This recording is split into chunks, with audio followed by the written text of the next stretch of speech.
Hello, my friends, and welcome back. Thank you very much for being with me again today.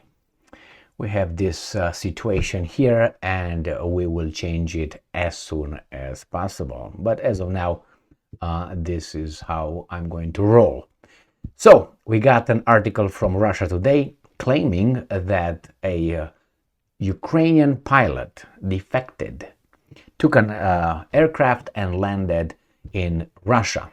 So a Ukrainian did what the Ukrainians claimed a while ago a Russian crew did with an helicopter.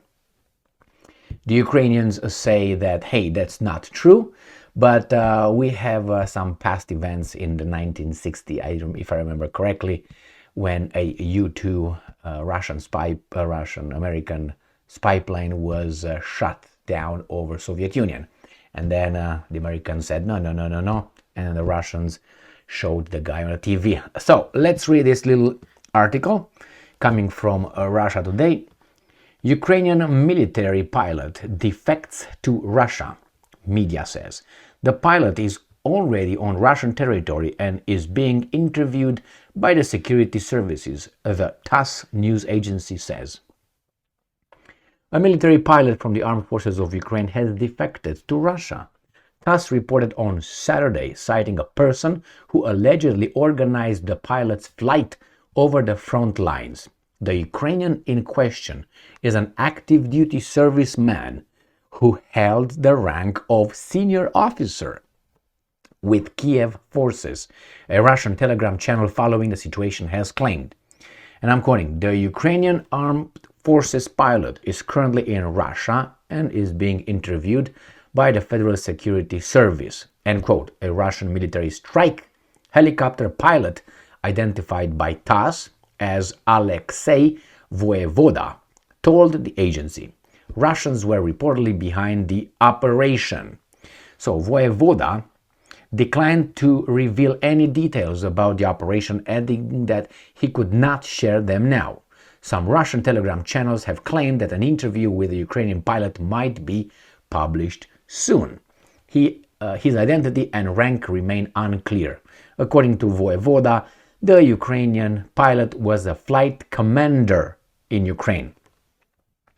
The pilot in question has reportedly been helping the Russian forces since the start of the conflict between Moscow and Kiev. Traitor!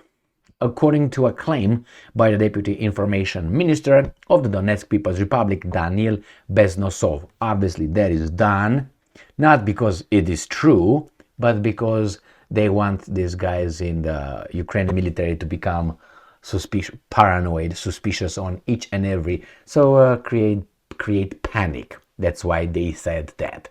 Well, if that's true, that's very bad for the ones that really cooperate with Russians. That means the Ukrainians will become so paranoid that they're going to start shooting at one another. Well, maybe that's the goal here.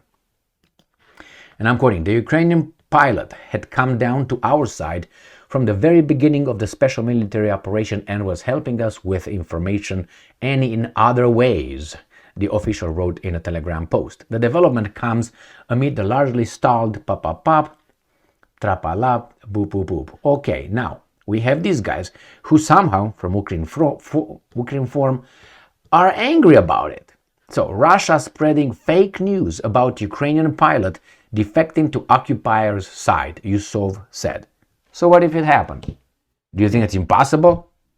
I mean, you really gotta be naive to think that you don't have on both sides people that sympathize with the other side.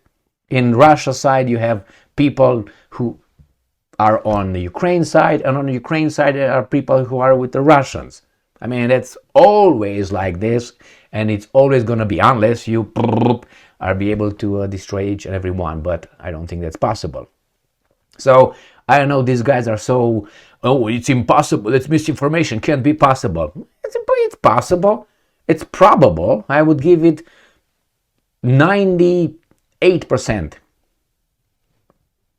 probability, not possibility, possibility 100. Probability 98% that such thing occurs on both sides. You have spies, you have people that have dual allegiance or maybe the opposite allegiance.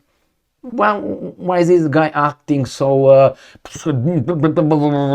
Or they don't want this to become, oh, look, these guys are starting to defect here. So they are becoming traitors.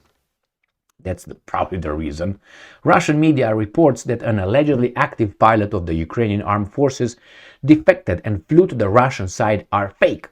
Andrei Yusov, a representative of the main intelligence directorate of Ukraine's Ministry of Defense, said this in a comment to Ukrinform, and I'm quoting, "This is a late Russian psychological operation in response to many Russian occupiers, including officers and pilots with equipment surrendering and defecting to the Ukrainian side." Oh, so it's only one side.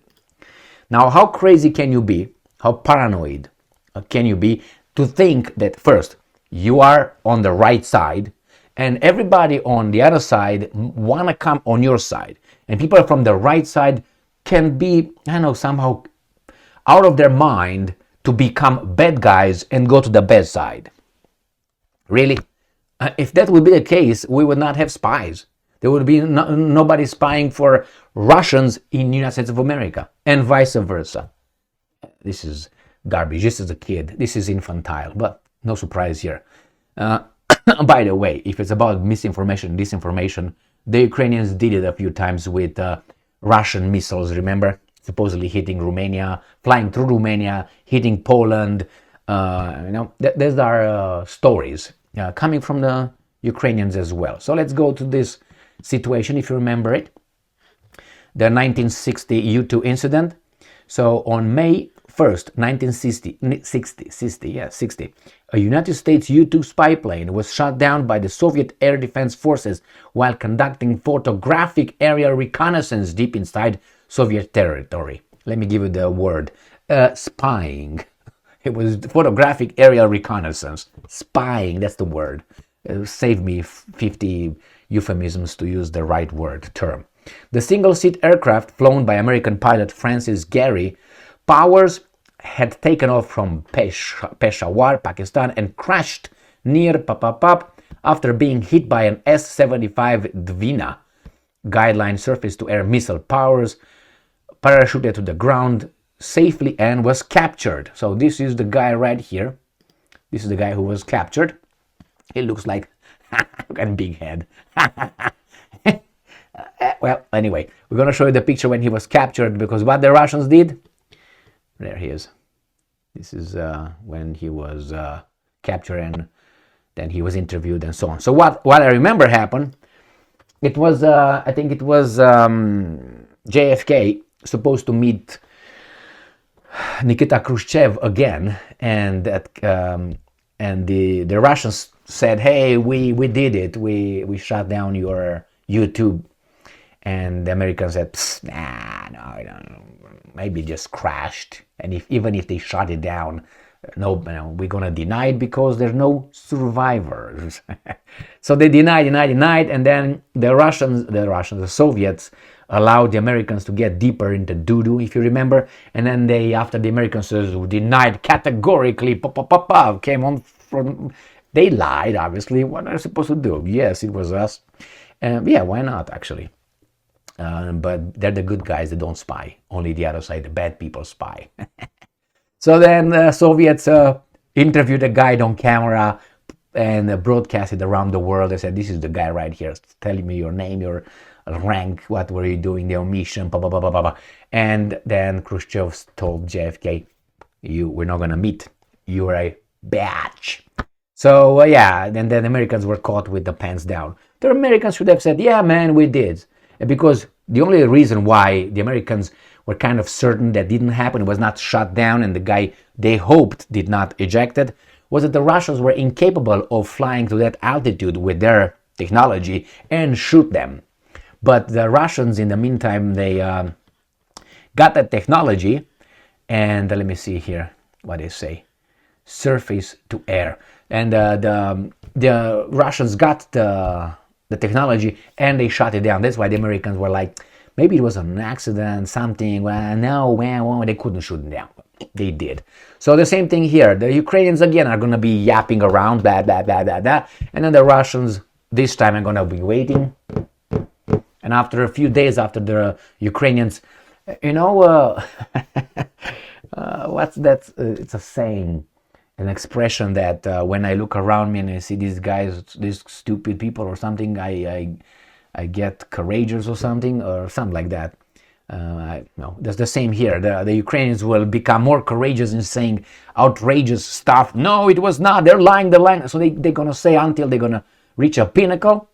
And then from there, they're supposed to go down. But then it's the Russians that are going to hit. Boom. Here is the, I don't know, Khrushchev right here for you, the pilot. Zip it up. That's what's going to happen. That's what I'm assuming is going to happen 98%. Right? That's what I think. We'll find out. Nevertheless, what's the big deal? That happens. That happens. Say, yeah, he was a criminal. He didn't love his motherland and he was a traitor and blah, blah, blah, blah. That's what's going to say. That is what the Ukrainians will say about it. They will discredit his character, obviously. What they're going to say? Great patriot? No. Or maybe they say, well, he was shot down. And then after he was shot down, now they make him talk. Or they will say, no, that's not the guy. What I don't know, that's not Khrushchev or whatever the name is. The guy. That's not him. No, this is just. You know what? This is actually a traitor. He was just a guy over there, an infantry guy with a rifle, AK-47. He's not a pilot. He's not. No. Who's gonna know? Are you gonna know? Am I gonna know? People close to these guys will know, but they will not have. Yes, I know Khrushchev. Yeah, he was the commander. Who's gonna say it? Reuters, CNN, Ukrainska Pravda. Do you think these guys are gonna tell you that? No, the Nord Stream 1, Nord Stream 2 pipeline explosions will be buried, like this one, right? Exactly. Why are these guys so fighting so? My God. Well, they know. Thank you very much for being with me again today. Stay strong, stay smart, look for the truth, and be just.